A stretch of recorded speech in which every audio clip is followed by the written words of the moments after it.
Bismillahirrahmanirrahim.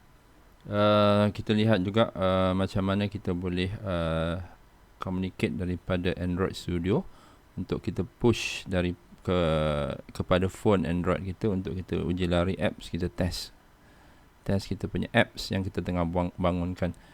Okey, sebelum ni kita pernah bincang bahawa kita punya Android emulator ni memang resource hunger.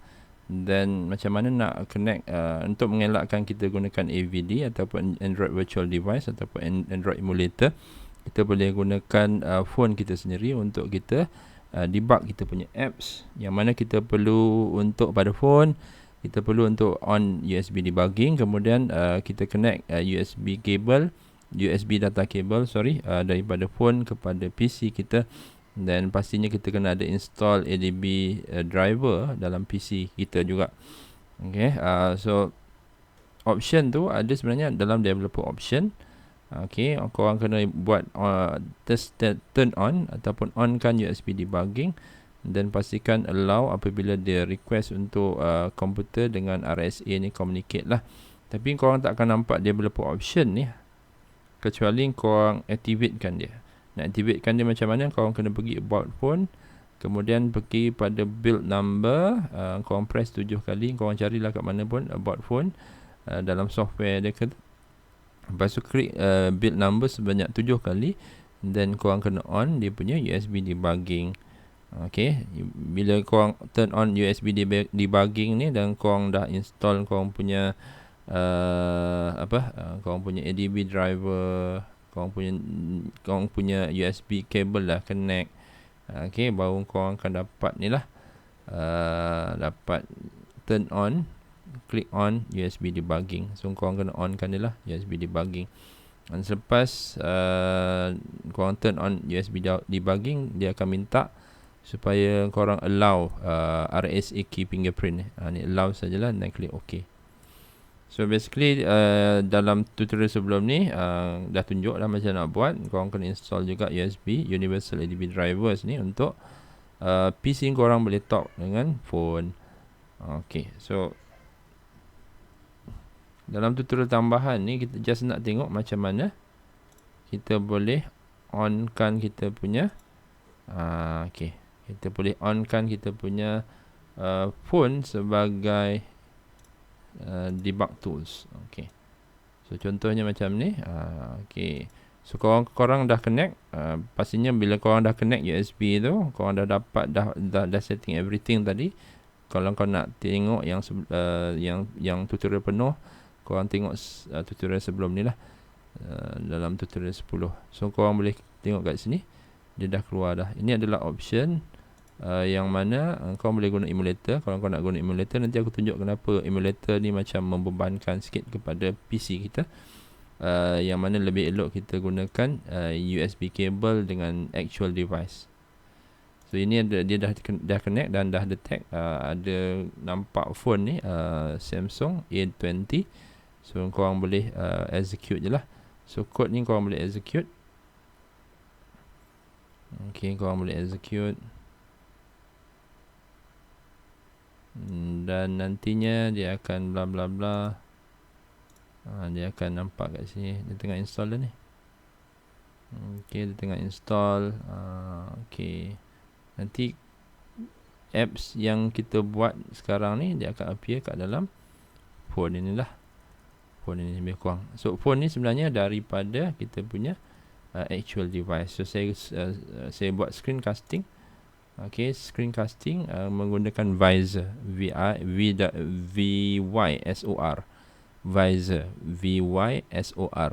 So nanti korang install lah kalau korang nak install lah. Ini mungkin critical untuk trainer, tapi untuk developer biasa tak perlulah kot install Visor. Just nak paparkan korang punya, ini adalah device kita, actual device kita.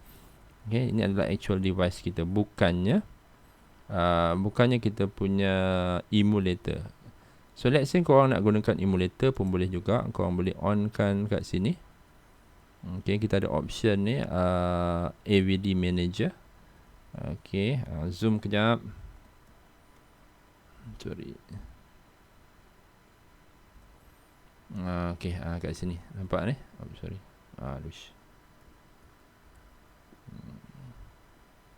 So ini adalah option yang dia nampak. Kita dah ada actual device connected. So dia nampak lah ini adalah Samsung A20 punya device. Tapi kalau kita tak connect kepada apa-apa device dan kita tak buat USB debugging turn on, dan kita tak nampak lah benda tu. So ya, kalau satu lagi option adalah emulator. Nampak ni emulator. So kau boleh klik emulator, dia akan keluar window macam ni. So by right ini adalah satu ataupun dua. Kalau tak ada. So kalau tak ada macam mana? So kalau tak ada, kau orang kena add lah. Ni add di sini. Okay, add ataupun create a virtual device. Klik di sini. Dan nanti dia akan bagi option macam ni. Okay, so kita lihat biasanya saya prefer yang resolution rendah lah, so that biasanya ni besar. Ni akan jadi besar sangat dia punya usage. Dan kalau korang nak run yang ada Google Play Store ni, disarankan korang ada RAM yang besar sikit lah. Kalau korang nak selamat, ambil yang resolution kecil ni, so that dia gunakan less resources lah. Okay, then tekan next. Okay, so biasanya dia dah ada satu image ataupun ISO image untuk Android. Biasanya dah ada lah kalau kita install Android Studio. Kalau tak ada, korang kena download lah. Aku punya practice, aku akan just download yang latest terkini. Tapi kalau sekarang ni Q pun okey. Yang ni maksudnya Q ni dah di-download. Maksudnya ISO image tu adalah file-file ataupun image, ISO image ataupun operating system yang diperlukan lah untuk run Android. So yang ni dia dah sediakan Q, klik. Kalau tak disediakan lagi, kalau tak ada lagi, korang boleh download kat sini lah. Yang download ni biasa ambil masa lah, dia mungkin memerlukan separuh gig, 500 meg sebenarnya lebih. So yang ni korang bagilah nama apa-apa. Kalau yang ada ni default ni pun ok. Just click finish. So nanti dia akan running Android virtual device. Okay, dia akan ni dia dah ambil size pada disk. So dia akan install image ni 513 meg ni. Rasa dia akan propagate lah kot. Dia akan lebih banyak lagi daripada ini. Okay, dia tengah running. Oh sorry, yang ni dah create kita punya Android device. So zoom kejap. Dia tak akan jadi apa lah. Korang kena klik kat sini yang hijau ni untuk kita run ataupun launch AVD emulator.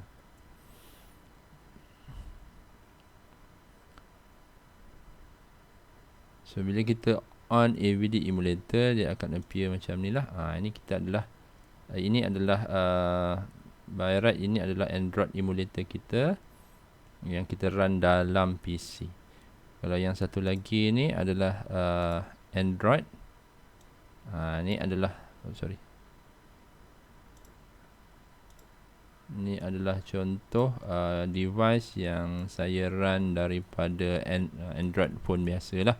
Cuma kita connect dengan USB cable, dan kemudian saya paparkan di sini menggunakan Visor, VYSOR. Ini adalah Visor, VYSOR. So nampak kat sini, kalau korang perhatikan, dia akan ambil banyak ambil masa sikit lah untuk kita run for the first time. Okay, for the first time dia akan ambil masa sikit. Tu pixel is starting. So macam dia fresh reboot lah ataupun cold reboot. Dan nanti korang akan nampak, okay, ini adalah satu virtual device. Ini adalah virtual device. Virtual device maksudnya apa? Device Android yang run dalam PC kita. So sekarang kita ada Windows 10 OS dan kita ada Android. emulator ni running. So ada dua, by right ada satu Windows dan satu virtual machine, iaitu Android. So korang akan nampak kat sini Android. So nanti kalau kenapa dikatakan yang Android emulator dengan Android Studio ni sangat memerlukan resources yang besar, aku tunjuk dalam task manager. Ni nampak, kau boleh tekan alternate control delete task manager dan kau akan nampak kat sini. Tengok dia punya CPU sekarang dah penuh.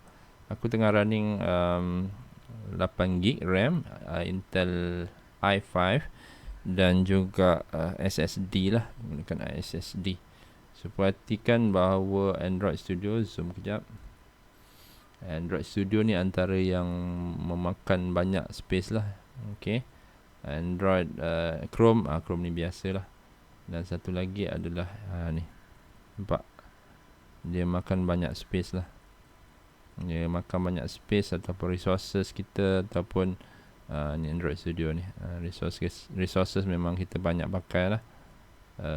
Ni adalah AVD emulator. Okay, dia memang banyak makan banyak keperluan lah resources dia. Sebab tu kalau korang punya tengok macam RAM ni pun dah penuh dah, almost penuh. CPU korang dah penuh dah. Okay, so memang sebenarnya dua item ni memang banyak menggunakan resources. So let's say kalau Android Studio korang boleh, kalau macam Flutter korang boleh gunakan apa namanya tu, Visual Studio Code lah. Kalau korang tak nak gunakan Android Studio, gunakan Visual Studio Code. Tapi yang ni kalau korang nak guna emulator, ini adalah emulator. Ini adalah resources dia banyak kan, banyak resources yang dipakai. Tapi kalau korang nak terminate ni pun boleh, dan pastikan korang ada korang ada phone dengan USB cable dan on USB debugging untuk kita try debug menggunakan phone kita. So saya terminate yang ni. Okay, so by right kita punya RAM sudah lega sikit lah. Okay, sorry, ni kita punya RAM dah lega sikit, CPU kita dah lega sikit. Sebab apa tadi? Sebab kita run Android emulator. Okay, so saya cadangkan kalau korang ada phone Android, korang gunalah phone Android tu, connect dengan USB cable dan pastikan boleh communicate menggunakan keperluan yang kita bincang tadi. Dan install everything, dan communicate dia untuk kita push code ataupun apps kita kepada Android phone. That's why tidak disarankan untuk korang debug apps dalam Android emulator unless korang ada RAM yang besar lah. Contohnya ready dengan 16GB should be okay. Tapi kalau 8GB, nampak dengan SSD pun dia agak memakan banyak space lah. So sebab kita ada Android Studio kat sini. Okay, so bolehlah kita install kemudian. Terima kasih banyak. Assalamualaikum warahmatullahi wabarakatuh.